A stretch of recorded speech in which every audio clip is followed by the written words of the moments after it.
Hello, my name is Michael. I'm your coworker, and I have bipolar disorder. My illness does not define who I am. I am not a diagnosis. I am human. The first time I thought I had a mental illness was when I found myself locked in a hospital after my first manic episode. The thing about full-blown mania is it hits hard and it hits fast. It disrupts everything in your life when you least expect it, with no sleep for days.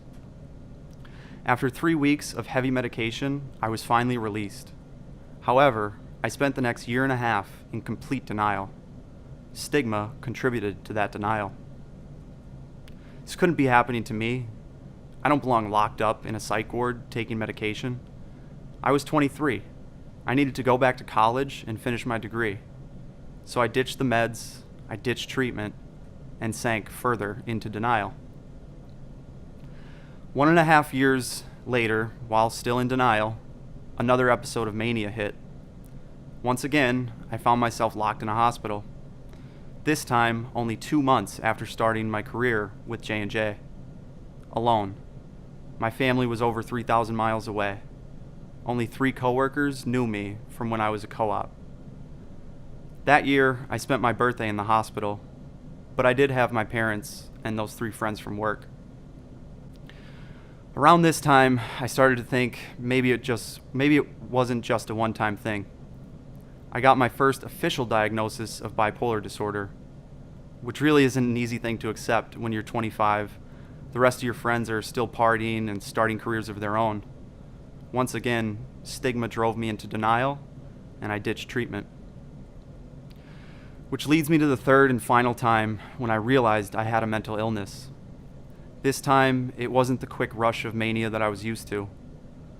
This is the kind of feeling that slowly sneaks up on you. The kind that drains every piece of joy from your life, that dulls laughter, and turns everything to gray. All hope and meaning is sucked out of your life. Then terrible thoughts start creeping into your head. The kind of thoughts that make many people uncomfortable even hearing about. Dreaded suicidal thoughts. If you haven't experienced depression, you probably won't understand. But try to think about telling someone you love that you want to end your life. That the pain and dullness is so unbearable, it seems like the only way out.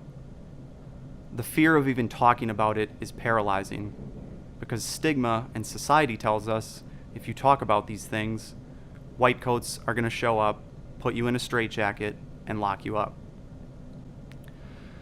The thought of ending my life and never seeing my friends and family again, ever again, was terrifying. That was the last straw. I needed to grow up and fully accept my diagnosis.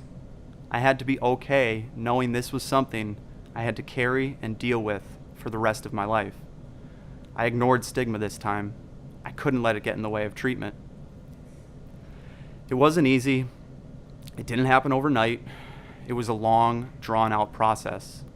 I had to take myself out of work again, but this time I was comfortable knowing not only did I have family and friends in my corner, but I had an entire company behind me as well. I worked with an incredible EAP counselor. He called me twice a week to make sure I was doing okay. I took my treatment seriously, and I've now found stability that I know I can maintain for the rest of my life. I know there's going to be ups and downs moving forward, but by ignoring stigma, I know that it's okay to accept I have a sickness that no one else can see. Last year, during the annual Movember campaign, I made the difficult choice to open up and write a few sentences about what I've dealt with over the past 7 years of my life. I received an overwhelming amount of support from everyone that I knew. Friends that I didn't talk to for 15 years reached out and donated to my page. Others confided in me about their own personal issues. I was finally comfortable. I realized how many people truly cared about me. I raised over $4,000 in 1 month with just those few sentences. It was incredible. The more I spoke openly with people, the more I was comfortable owning this thing. I was now able to take my health into my own hands. I knew that in order to succeed, not only did I need medicine, proper diet, and exercise routines, but I needed people as well. people to talk to and interact with, people that I knew wouldn't let me slip back into the darkness of depression or the wildfire of mania. Being open gave me a sense of freedom. Then, another amazing thing happened. A coworker shared an email about a new group being formed as a global initiative across J&J. That group was the Mental Health Diplomats. I couldn't click the invite to accept fast enough. It was amazing to hear that our own CEO backed the group on our mission to become the healthiest workforce by 2020. When I was asked by the group if I wanted to make a video to share my experience with mental health, I was nervous. But I couldn't pass up the opportunity to reach a broader audience than just my friends and family through Movember.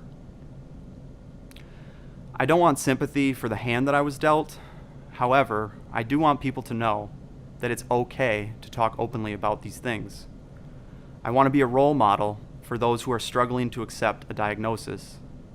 Even if you think you might have a minor issue, it's okay to talk to a professional. It's okay to ask for help. We are all human, and we are stronger together.